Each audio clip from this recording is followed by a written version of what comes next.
Welcome back to Rants. And when I was a kid, getting along with people with different opinions wasn't a hassle. Do I have to do this again? Seriously? Haven't I got my point across? Oh, that's right. It's the internet. Well, I am running out of things to rant on, and I do love ticking people off, so I guess I'm going to enjoy doing this again. So, get ready for 99.97% of you to be wanting to jam a stick of dynamite down my throat. Here is my second rant on regular show. So, this show is about... Wait, you should know what this show is about, seeing as how I've talked about it so many gosh dang times. So, I'll just get to more reasons why I don't like this show. For one thing, there's the intro. At least, I think it's an intro. It's nothing more than a weird noise with the show's title and the creator's name. That's it. Come on. You're seriously not going to put any effort into the intro? Isn't the intro supposed to get the viewers pumped up to watch a show? Well, that sure as heck doesn't get me pumped. The noise just sounds like somebody in the studio tripped and fell on a bass guitar head first while a microphone was on, and the crew of the show decided, yeah, that sounds like theme music. Give me a break. And don't you dare try to say that they can't have a full intro because they have to save room for the episode, because I'll call bullspit on that. Aqua Teen Hunger Force has a 45-second theme song, and it has plenty of time for a plot in an episode. People are going to try to say that the opening noise sets the tone for the show. Now that I think about it, that is right. The intro puts me in a frame of mind that the episodes of this show are going to be as bland and effortless as the intro. And what do you know? When I watch an episode, that's exactly how I feel about them. Another thing, the characters in this show suck. Mordecai and Rigby are whining jerks that never want to do their work and rarely take responsibilities for their actions.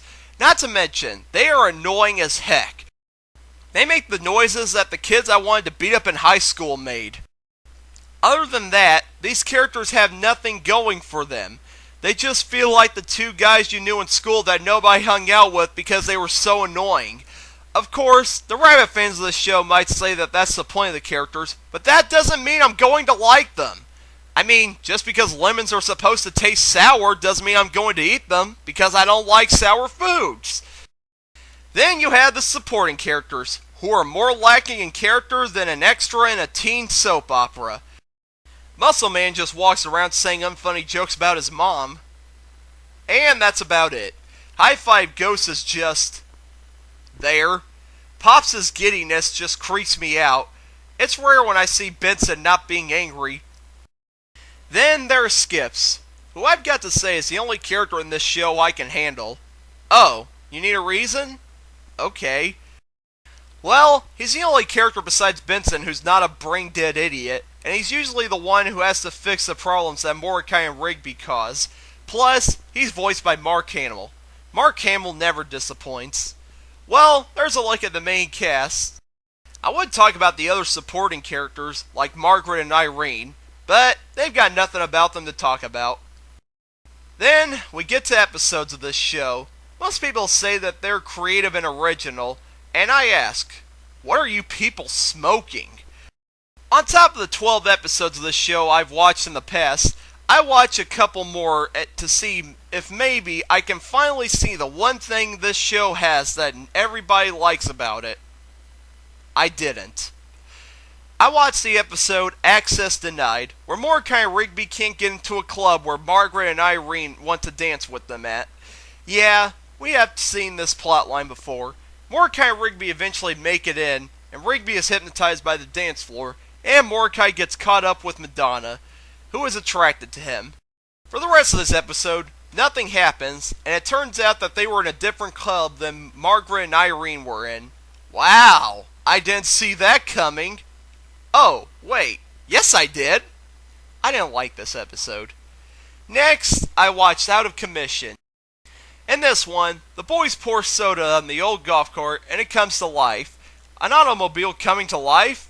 Great originality. So the boys spend time with the golf cart. A little conflict to make this episode interesting would be nice. Well, like going to a bar and the cart starts a bar fight. It's a step in the right direction, but the animation isn't well executed, and it's over in the blink of an eye. Next, we see Mordecai, Rigby, and the cart are on a cliff, and the cart drives off the cliff with fireworks in his trunk, and he goes out with a bang. Mordecai and Rigby then get a call from Bitson, and he says that they can't afford the new cart, so the boys have to bring the old cart back. I will admit, I did chuckle at that ending. At least this episode got something out of me, because I was bored through the rest of it. We'll get back to more episodes later, but I'm going to talk about the more general problems I have with this show. One of them is the voice acting. Most of the cast does an okay job, considering most of these characters have voices that rake your eardrums. However, there is one voice that stands out to me as being effortless and tired, and that's J.D. Quintel as Mordecai. I'm not against creators doing voices in their cartoons, just as long as they actually put on a cartoony voice. G doesn't do that. When I hear Mordecai talk, I picture JG talking into a microphone. I don't see Mordecai as a character. I just see him as if J.G. Quintel was a Blue Jay. He's just using his own voice, and I don't like that. If you're going to voice a character you created, actually act like the character you created, not yourself. I mean, could you imagine if Mickey Mouse didn't have his cheery and upbeat voice, and it was just Walt Disney talking into a microphone? That character never would have worked like that. Bottom line, in my opinion, J.G. Quintel isn't a good voice actor. His portrayal of Mordecai hurts the character and the show. Another episode I watched was Fancy Restaurant. In this one, Muscle Man has to meet Starlet's parents at a fancy restaurant, and he has to impress them. So Mordecai and Rigby have to teach him to be fancy. Am I watching a completely different show here? What happened to Wild Muscle Man that was constantly saying unfunny jokes about his mom? Did him getting a girlfriend take all of that away? Okay, I know I wasn't a fan of Muscle Man's character before, because he had so little, but I think it's time for a new segment I like to call Cartoon Making 101.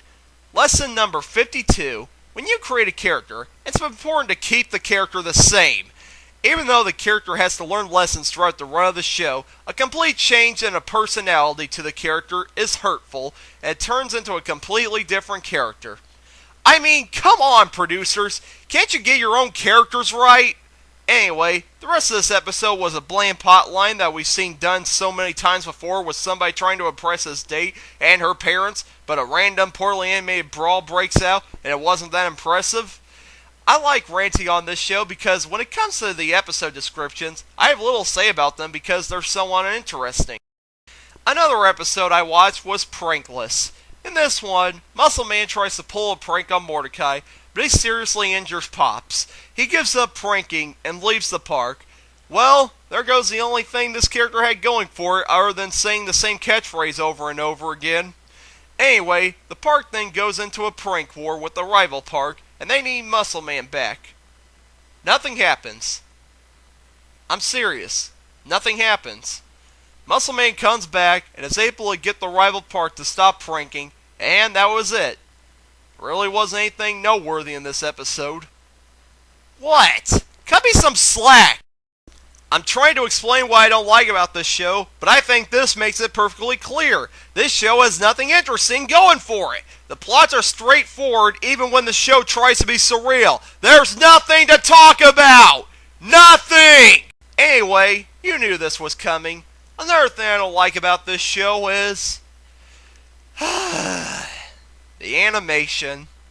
Look, I know that there is more to a cartoon than the animation.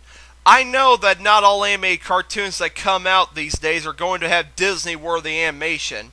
In fact, one of my favorite cartoons of all time, Rocky and Bullwinkle, has horrible animation, but makes up for it with its humor and clever writing. However, since I can't find any redeeming qualities of this show, the animation is a big fault. I mean, really? You're a freaking cartoon, and this is the best the animators can do? Okay, I know that every creator has a certain style, but that doesn't mean I can't dislike that style. For God's sakes, these characters have no joints! When they move their arms, it looks like soggy spaghetti noodles. It's disgusting to watch. It's like the animators fell asleep during their drawing class in college. That's another thing. For this business, it's required to have a degree of some kind. These animators have degrees, and this is the best they can do? I'm sorry, I don't buy that one bit. Also, I get stomach pains when Rigby tilts his head up. Guess what happens when he does that? Come on, guess. His eyes are drawn to the side of his head. I'm not kidding. Wow, animators. When I drew characters in middle school, I was smart enough to know that eyes don't automatically move to the side of the character's head if the character looks up. I mean, come on. Really? There's no defending that. Moving on, you think with all the things that are wrong with this show, you think they can fix it. You think a show that has a cult following among adults can at least have one good thing about it. You think a show that many people consider creative can redeem itself. A show that takes a crack at surrealism should at least try to be surreal. I can like surreal things. Aqua Teen Hunger Force is one of my favorite cartoons of all time, and it's the king of surreal humor. So, I would expect this show to try to be creative with its absurdity. But it doesn't. Summing up some more episodes I watched, there was one where Mordecai and Rigby are judges in a pie contest, but they want to give everybody 10s, and that's not how it works. So, what's the weirdest part in this episode? A talking pie turns giant, and it starts by, get this, Mordecai and Rigby being brutally honest about everybody's pie. Ooh, when's the creative part come in? Oh, wait, it doesn't, because the episode ends after that. Really? Okay, maybe that wasn't when the show was at its most creative. Maybe it'll be more creative in other episodes. Anyway, in Diary, Mordecai and Rigby have to take care of Margaret's plant when she's out of town, but they find her diary and break it, so now they have to fix it. They go to Skip's, and they have to put on a seance to fix it. However, they screw it up, and a giant flaming Margaret appears in town, and to get it to go away, they have to, get this, each tell it a secret about themselves. I'm sorry, but these are the biggest cop-out endings ever! This show is nothing but a big tease. Just when you think it's going to be epic and awesome, the writers find some lame way to wrap everything up in the end. Come on, writers! Can you at least give me something epic in this show so I can understand why people like it so much? Then again, you animators can barely draw animals, so you're incapable of animating epic battle scenes. You dag-nabbed degree stealing Sorry. Try my hardest to leave this show's animation alone. So, yeah. For a show that claims to be anything but regular, it sure as heck is regular compared to other surreal shows. The weirdest thing that happens in each episode of this show is like a kiddie pool compared to an Aqua Teen Hunger Force's deep end. Finally, this show is supposedly a comedy, but not once. I repeat, not once do I remember laughing at this show. I did chuckle a couple of times, without commission being one time, and then in 150-piece kit when they didn't know the name of the bass player of the band they like. Other than that, nothing funny happened to the point where I'm quoting it in my everyday life like I do for things that actually make me laugh. I don't know how to describe it. I just don't know what's funny in this show. It's just two characters acting annoying and them causing unfunny problems, and that's it. I probably don't get it. Whatever it is. However, there are points in the show that I wish could have led to something, but it never delivered. For example, in Diary, Mordecai and Rigby made several attempts to try to fix Margaret's diary, and the attempts were things that I knew I would have laughed at in another show, but they were over way too quickly. For example, they accidentally started a fire, but it was easy to put out. Come on! Are you animators unable to animate houses being Sorry. There I go again. I just feel that this show isn't delivering on anything. It's supposed to be surreal humor, but the situations aren't creative enough, so it's not really funny in an, oh my god, that's funny because I didn't expect it kind of way. It's more depressing in an, oh my god, I was waiting for something interesting to happen on this show, but that's all they could come up with? Why'd I waste 11 minutes of my life kind of way. This show is just one big, unfunny, uninteresting, uncreative thing. Well, there's my last rant on regular show. I just feel that for a show that I'm receiving death threats for not liking, it's really lackluster. I just feel that the creators aren't trying to be creative when it comes to this type of humor it's going for. I just feel they need to try harder and put forth more effort to make surrealism make more of an impact.